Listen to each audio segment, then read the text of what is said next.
Now, before we could jump into Zaire Saint's career, we would have to go into the NBA playoffs of the 2023-2024 NBA season, with Anthony Edwards and Karl Anthony Towns going up against Luka Doncic and Kyrie Irving for the Western Conference Finals title. But in the Game 3 performance, Kyrie Irving will put up 31, 7, and 8, and Luka will help him, putting up 28, 10, and 14, making it a 3-0 deficit for the Minnesota Timberwolves. Instead, on the Eastern Conference, for the game to be put away and for the Celtics to head to the NBA Finals because they were up 3-0, Pascal Siakam will put up 30, 10, and 1 on 12 for 18 shooting. I don't know how he did it, but he did it. That will help them secure the Game 4 win. Now heading back over to Dallas versus Minnesota. It was now the chance for the Mavericks to win and head to the NBA Finals because they were up 3-0.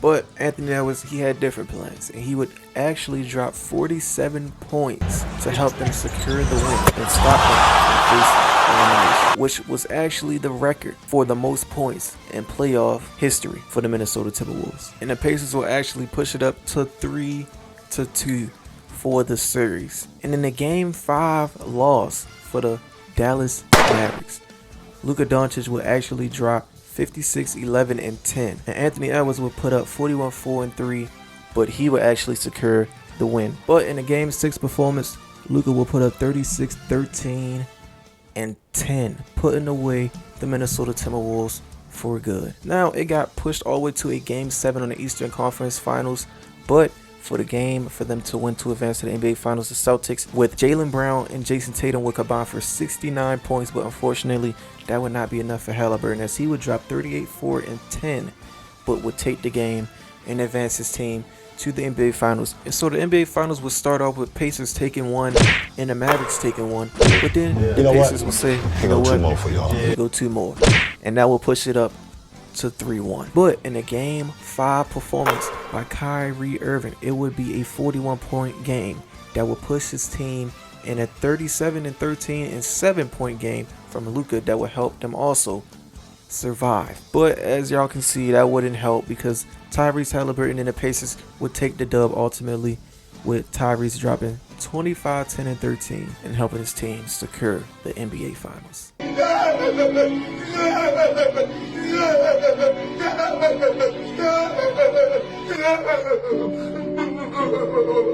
Now, after taking his loss against Rashad Jones in the first round of the college playoffs, with Rashad Jones and Karl combining for 55 points in the college game, Zaire would set his sights on draft day and would begin to start working out and getting his body right for the combine. The combine consisted of so many great players, so he knew that he had to train really hard. He began to remember his inspiration in Kobe and locked in his Mamba mentality. And with that, he got past combine, and now it was draft day. He watched draft at home, all alone, as his mom was out of town on vacation during the draft. But he would notice the week ahead and the day of the draft, his stock would drop due to his loss against Rashad Jones, and people would begin to think he was an early second-round pick. But Zaire didn't care. He was just ready to play. Zaire would get a call from a Florida-based number and would know the team calling, and Jamal Mosley would be on the other line, telling Zaire to get prepared to come to Orlando. And with that, the 18th pick in the 2024 draft, Zaire would get selected to the Orlando Magic. Now realizing he's going to be far away from home, he began feeling the fears of going to Orlando on his own. He had never been outside of LA or Baltimore, but here he was fulfilling this NBA dream. During his rookie season, he would travel back and forth between LA and Orlando. Now, with all the great college talent that you guys saw in the last season, it's now time to see them in NBA jerseys and on NBA rosters. And in the first round with the 4th pick, we will have DeAndre Carter getting selected by the Atlanta Hawks. Now, his strengths looks pretty smooth, generally speaking. Agility is solid. Extremely intelligent defensive player, great instincts, has a knack for making stops every now and then. But his weaknesses is none, and everybody in this draft has no known medical conditions, so that means everybody will be most likely cleared to play. Now, this isn't really surprising. I always expected DeAndre Carter to go this high in the draft. I also expected somebody else to go this high in the draft, but they didn't. So the NBA is full of surprises, but this one is not one of them. Shout out DeAndre Carter. Definitely finna have a promising career. In the first round with the 7th pick, we will see Cameron Reed get drafted by the Memphis Grizzlies. Now, his strengths is excellent at getting on ball steals and cutting off passing lanes. Does a fantastic job creating shots off the dribble. Gets to the rim okay, really good at finishing once he does. Now his weaknesses is poor finisher through traffic, partially due to lack of dunking ability. Slow to grasp new offenses, often appear unaware, and can only make the most basic reads on offense. Subpar vision at best. Now he talked a lot about his defensive vision and his defensive abilities. Never really seen him as a defensive player at all. Always seen him as an offensive player. So the scouts saying that doesn't really surprise me. He probably didn't show that in the draft combine. So yeah, it's not really surprising to me. But everything else seems on point. Cameron Reed gonna have a surprising career. I ain't gonna lie. I think he might have the best one out of everybody here. Now in the first round, we would have Rashad Jones going with the 9th pick to the Houston Rockets. Now his ceiling would be Joe Dumars and his floor would be Joe Dumars. Very old player. Never even seen bro play, but that's his comparison, so hey, that's what the scouts see. Now his strengths is has a nice shooting form, hits the long range shots regularly, has a knack for making shots every now and then, and really crafty around the rim. Now his weaknesses is subpar lower body strength, gets pushed around fairly easy. 6 feet 180. I wouldn't say that he would get pushed around easily, but it is a league full of 250-pound deviants walking around embodying niggas, you know. So it's not really a surprise if he did get bullied, but he's at the shooter guard / small forward position. So yeah, that sounds about right about him getting bodied and being a little bit too small for the position. But I think if he switched the point, he would be okay. So the Charlotte Hornets would select Jackson Marchetti. Now you're probably confused because what you just seen on your screen, but actually a trade happened. Now they traded Jackson Marchetti, the Hawks did, for DeAndre Carter. Now his strengths is should be able to hit the jumper from beyond the 3-point line regularly, keen sense of knowing what to do with the ball and when to do it.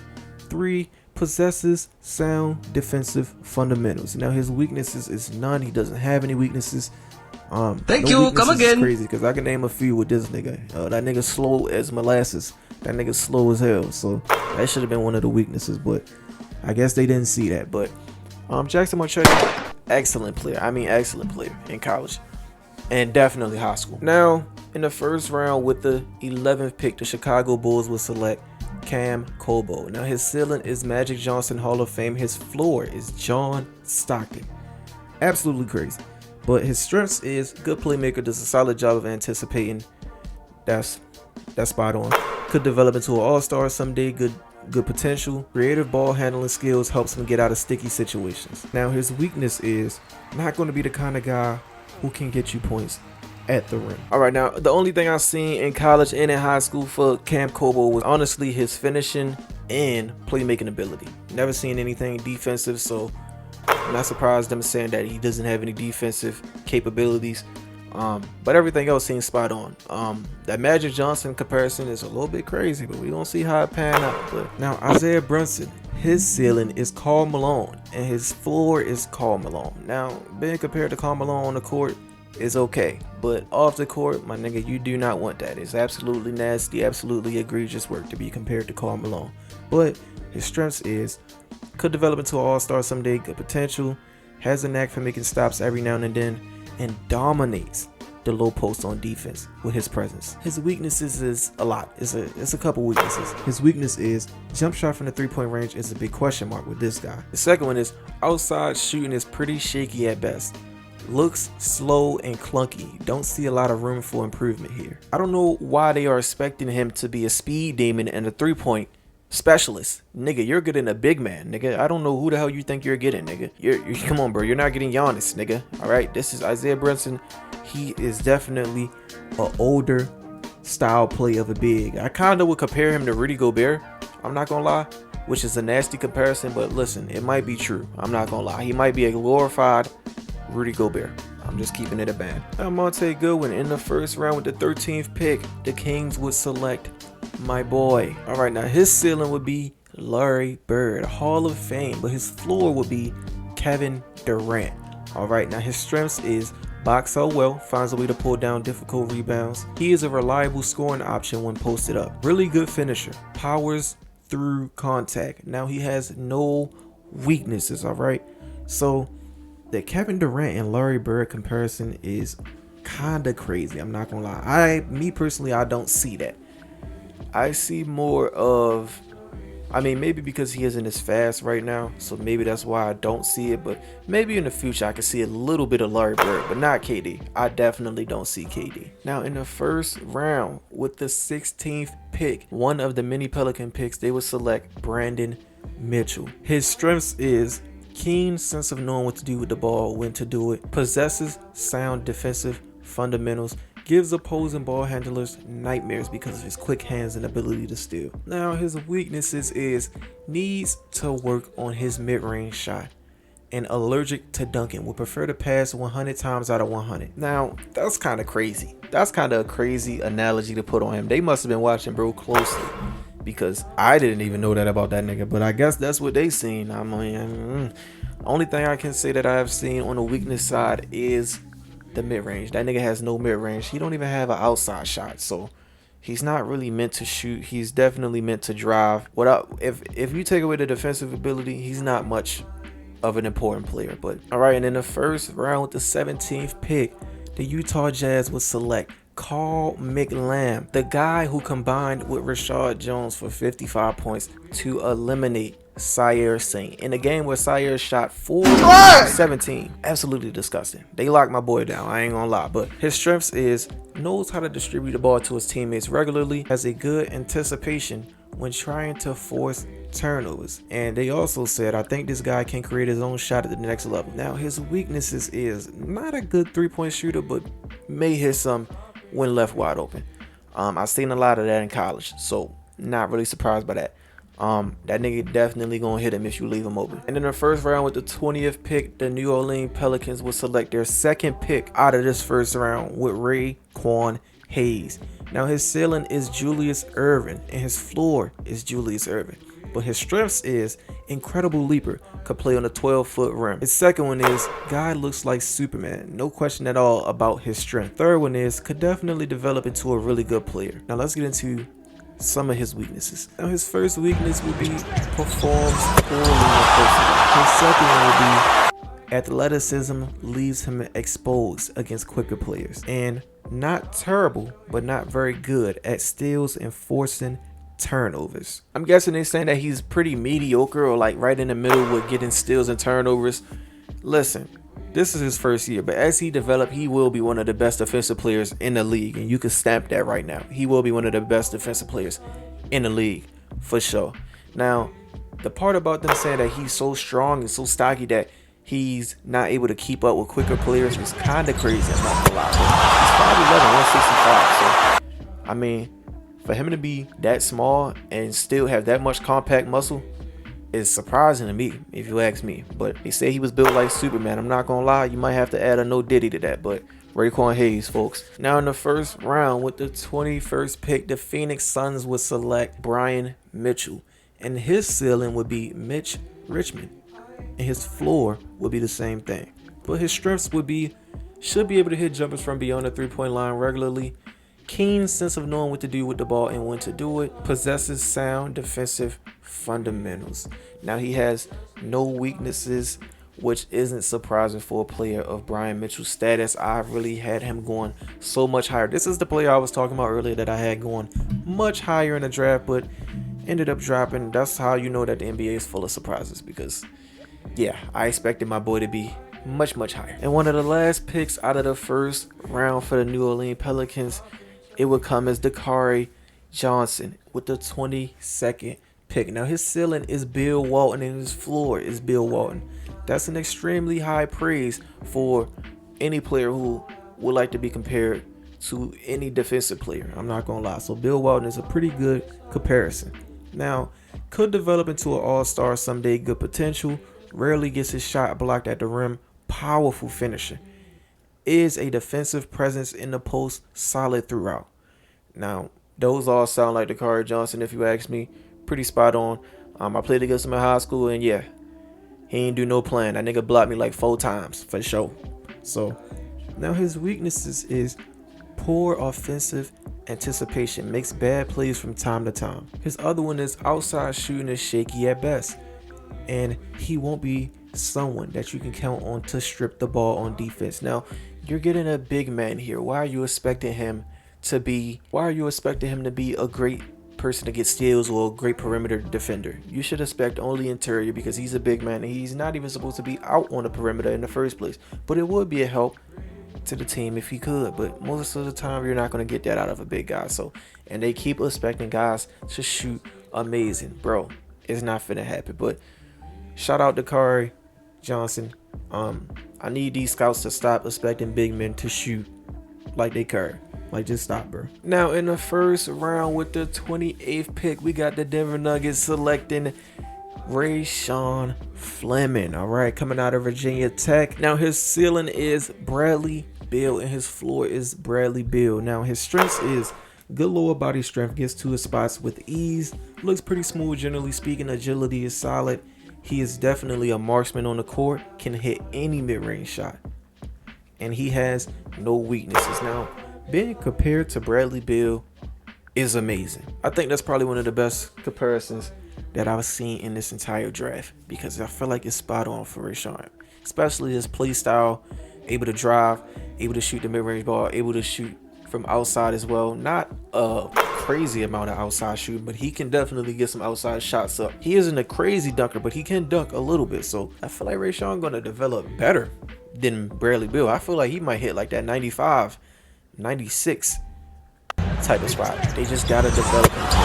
Hopefully Denver knows what they're doing and they develop him into the player that he's meant to be. But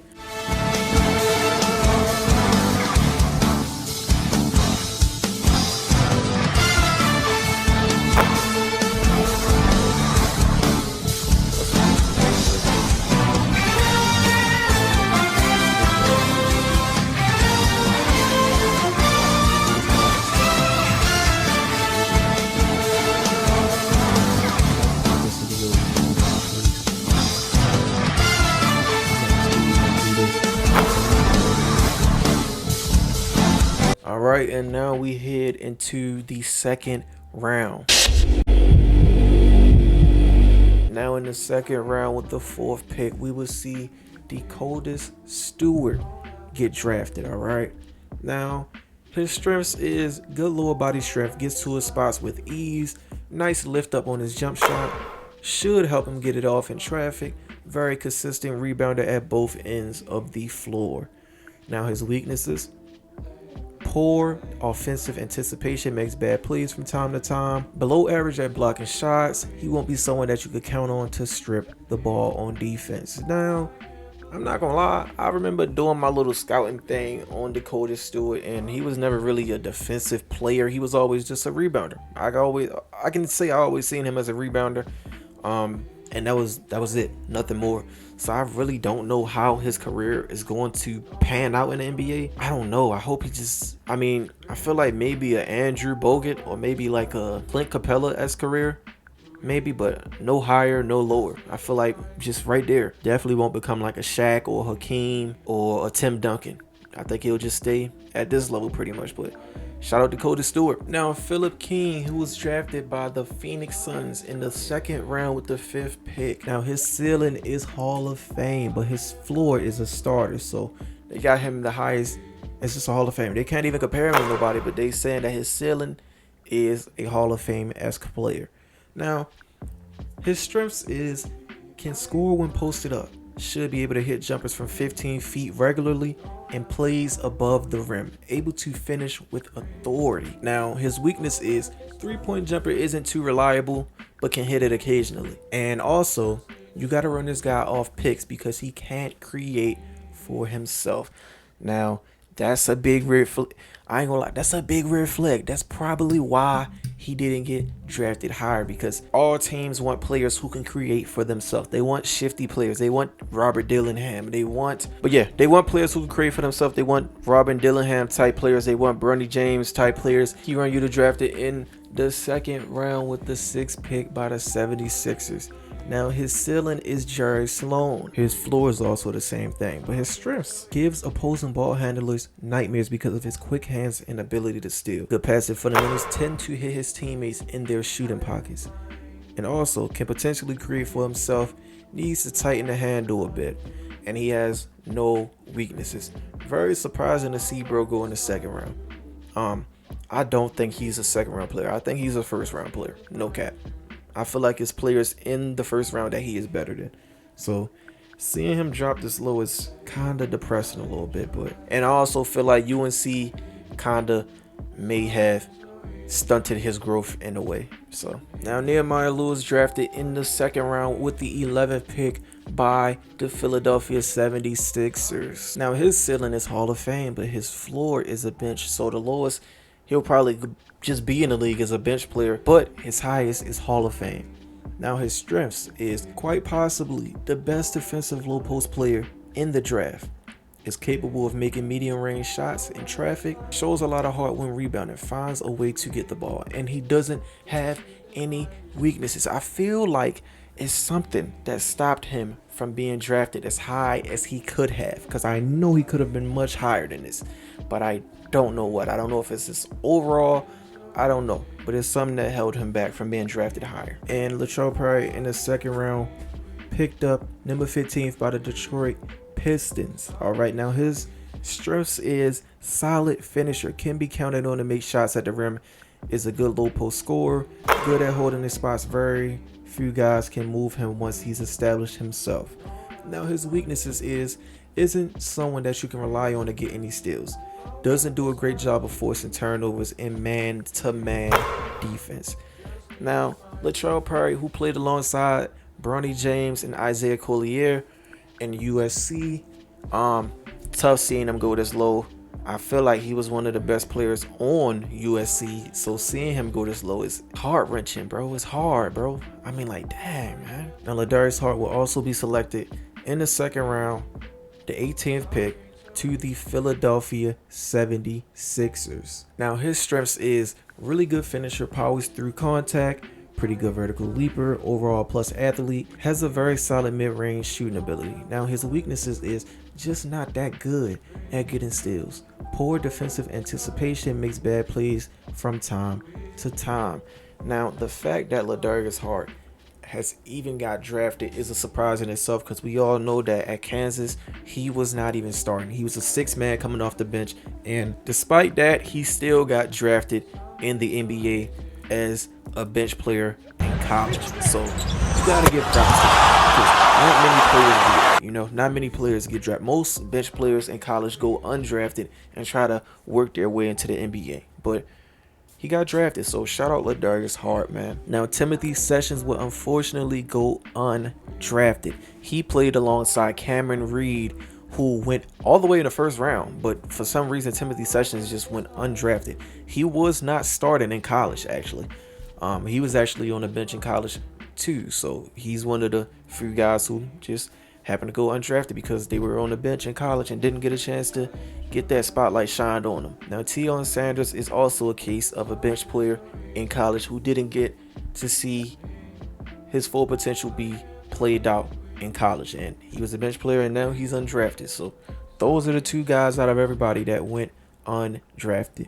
If you heard anybody name that was in the second round, just know that they got released. So let's start off the list, because I know that's hard for people, because I know that's hard for everybody to hear, but that's the way of the NBA, man. Now let's start with Dakota Stewart. Now he was drafted by the Milwaukee Bucks, but was actually released just like everybody else, but he was actually picked up mid-season by the Milwaukee Bucks on a 1-year, $183 million contract. We have Philip Keen, who was selected by the Phoenix Suns, who never actually got picked up again, and he remains a free agent until the time of this recording. Still a free agent, and yeah, sad to see, honestly. Now Kieron Uter, drafted second round by the Philadelphia 76ers, is still a free agent at the time of this recording. Still didn't get picked up by a team. Now Nehemiah Lewis, who was drafted second round 11th pick by the 76ers, actually got released by the 76ers just like everybody else,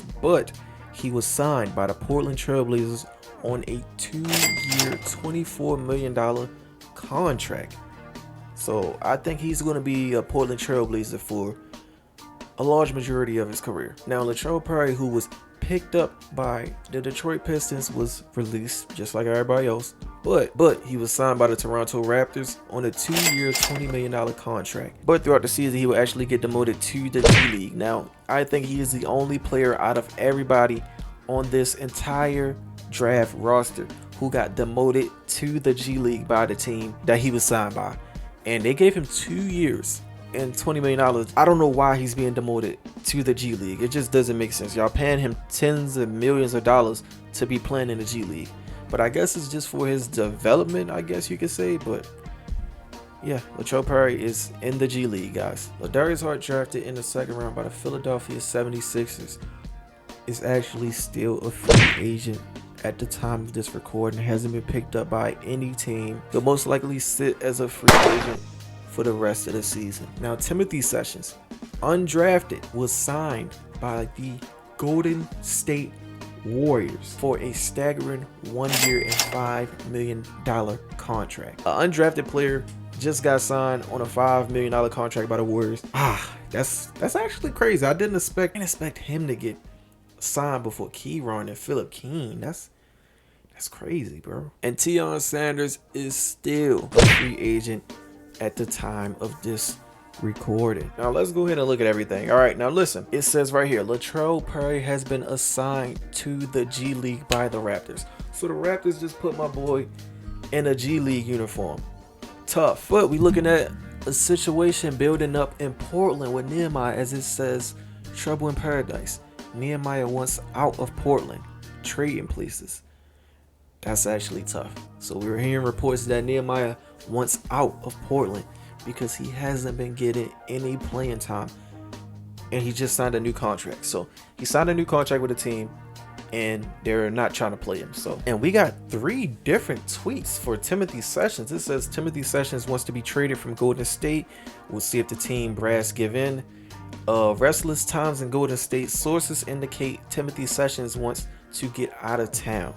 We'll see if this trade gets made. And trouble in paradise, Timothy Sessions wants out of Golden State. Now, wow, this is the 3rd player that I've seen that wants to get out of their team situation. Well, sadly enough, Timothy, you're not getting traded, and Nehemiah Lewis, you're not getting traded, because as you can see on the screen, trade deadline is already over, so nobody's getting traded. Like, it looks like y'all gonna be stuck in y'all teams for another year. Why they just got me sitting baseline, bro? Cool. What are you reaching for? God. Oh, I missed the. Oh, wow. Nigga hit that nigga. Get that nigga some Hakeem moves right there. That's crazy. All right, come on, Paulo. Around the screen. You could have popped that midi. It's cool. You know what you're doing. My fault. Big guy don't got no vision. Dang. Oh my goodness. Yo, he's literally doing this nigga Wendell Carter the worst way. Like, worst way. I got scared. I ain't gonna lie. I folded. I just passed it out. I folded. I see that nigga Joel. I'm like, nah, I'm good, big bro. Acting like Fran's an isolation guard or something. Is this nigga injured, bro? This nigga is injured, bro. Get up, bro. This nigga getting cooked by Joel, so now he want to act like he injured, my boy. My nigga, I will never forget this, my nigga. Just know that, bro. Nigga getting cooked by Joel, now he want to act like he injured. G, guess what? What? Go get the gun. So now we don't got nobody to guard Joel, so he finna eat the night. He finna go crazy. I just know it. Come on, come on, come on, come on. Bro, y'all just gonna keep having me sit baseline just to get this bum. Wow. Wow. Yeah, this is not a good game. And he misses. Eat up. All right, now let's get in motion. Come on, come on, come on. Paulo. Man, y'all gotta work the floor, man. Come on. There we go. Good shot. Because you can't go left. Don't jump. Oh, slow it down. Slow it down. Slow it down. Hung. Ooh. Where you going, little nigga? Ooh, I'm heating up. Cap. Come set the screen.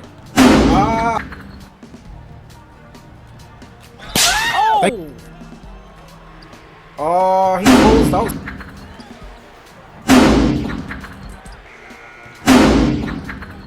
Hell no! Trash ass nigga! God, thank you. You wanna move? Sorry, guys. I gotta get a revenge game. I need a revenge game.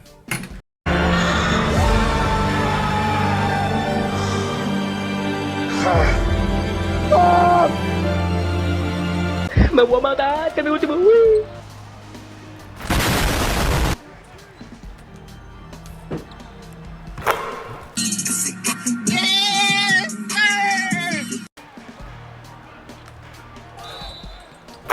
Bow. Lay down. Lay down. You tryna flop and do all that? I'ma murder you niggas tonight, bro. I need that revenge game. Shut your lame ass up, nigga. There is no way. I just missed that. There we go. Finally something.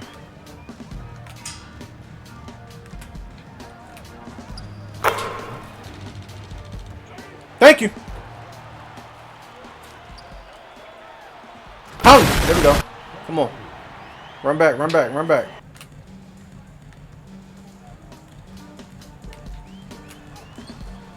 Easy money. All right, now my question is, little nigga, why would you even think you could guard me, bro? You really my granddaughter, bro.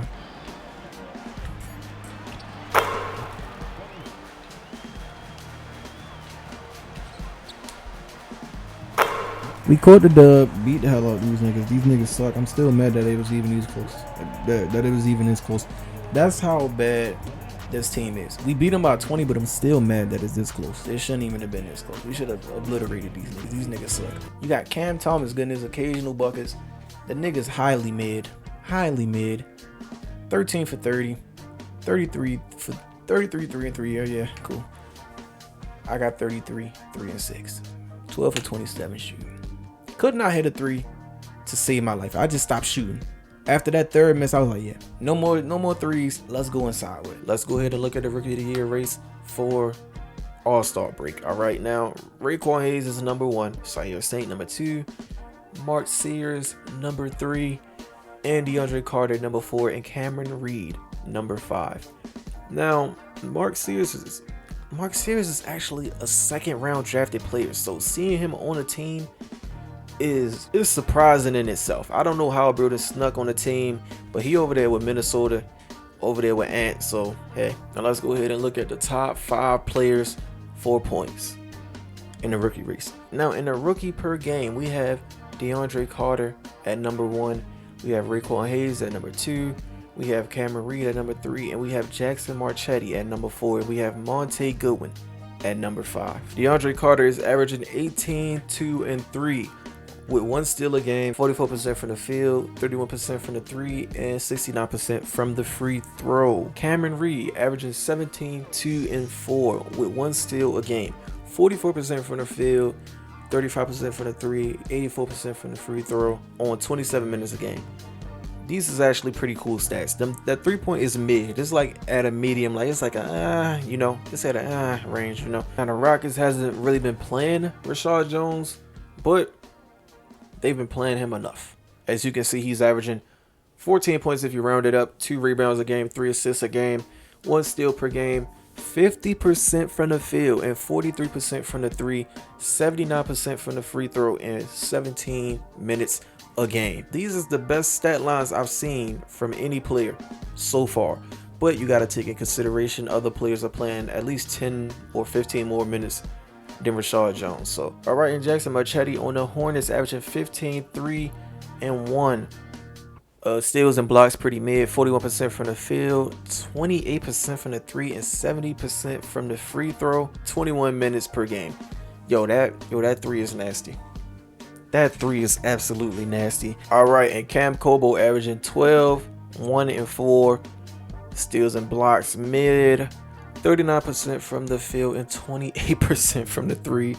Free throws 73% and 23 minutes per game. This is definitely the worst stat line I've seen. I'm not gonna lie.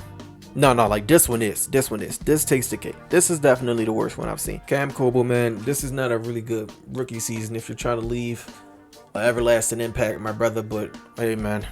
All right, and Isaiah Brunson averaging 14, 5 and 2. Averaging 1 block per game, pretty much 2 if you round it up. 37% from the field, 26% from the 3, 60% from the free throw, and 25 minutes per game. Now, I got back-to-back stankers. Because look at these stats, my brother. These stats are looking terrible, bro. I don't even know what I'm looking at right now, bro. Yeah, look at this. This nigga is shooting 3-pointers, bro. Please stop shooting 3-pointers, bro. That's not your bag, bro. And it never will be, bro. Just stop, bro. Please, I'm begging you, bro. You are killing yourself, bro. Nigga is 2 for 21 from the right corner. All right, Monte Goodwin averaging 15 points per game, 5 rebounds per game, 3 assists per game. Steals and blocks pretty mid. 40% from the field, 33% from the 3, and free throws 67%, and 25 minutes per game.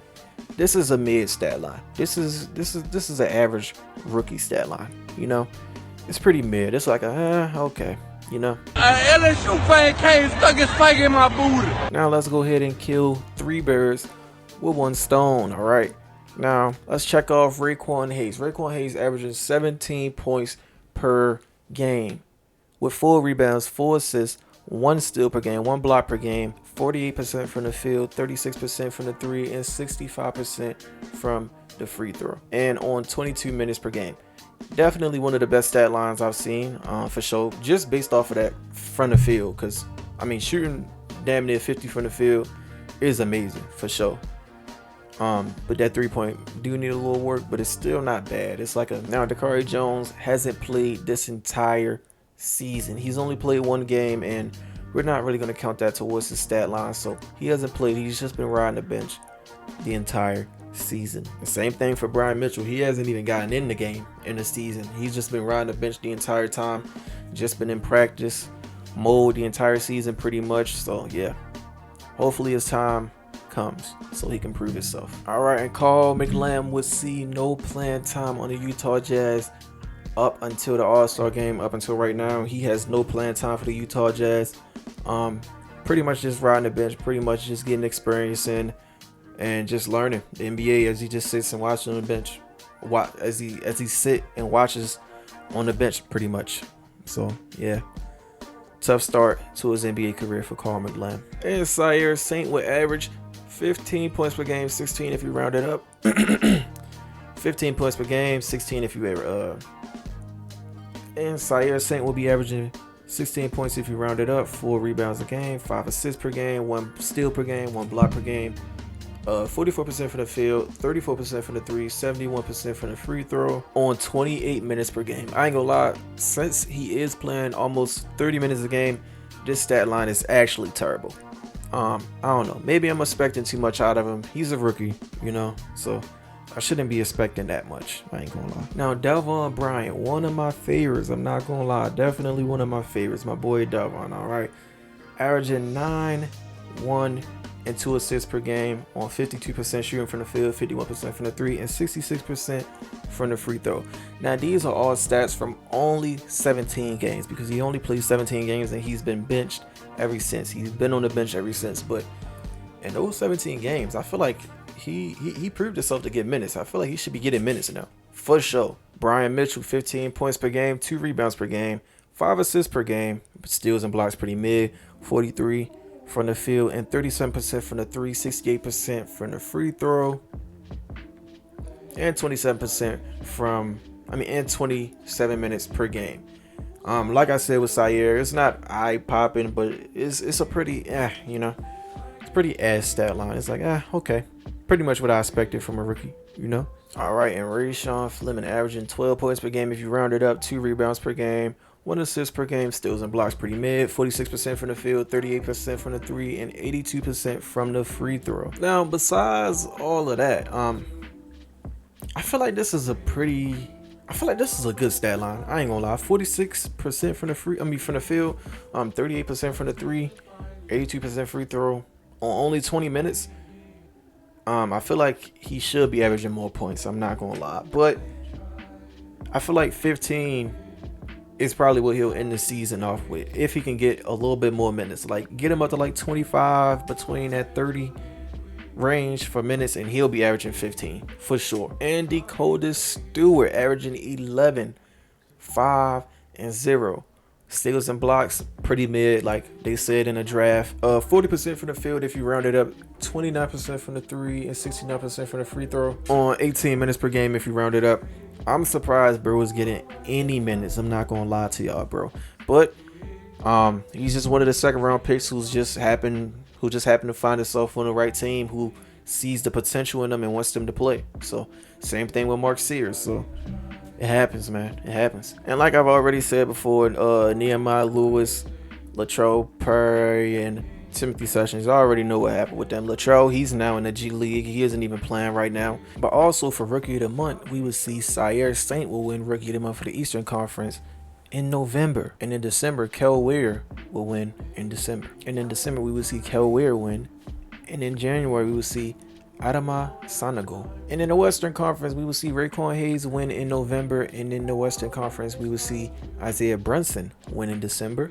And in January, we will see Brian Mitchell win in January. Raekwon Hayes, DeAndre Carter, Monte Goodwin, and Cameron Reed was selected for Team USA in the Rising Star competition, with Raekwon being the star of the game, dropping 23, 2 and 6 with 4 steals on 10 for 19 shooting from the field, but 3 for 9 from the 3-point. But nonetheless, that's gonna cap it off for this video. If you're new here, subscribe, join the Ghoul Gang, and if y'all really want me to continue this series, I'm gonna need about, let's do 50 likes. 50 likes is okay, all right. I won't be mad at it. All right. I won't be mad at 50 likes, but 50 likes, yeah, that's cool, you know, because these videos take a long time, all right. But without further ado, I'll see you guys in the next video. Shalom.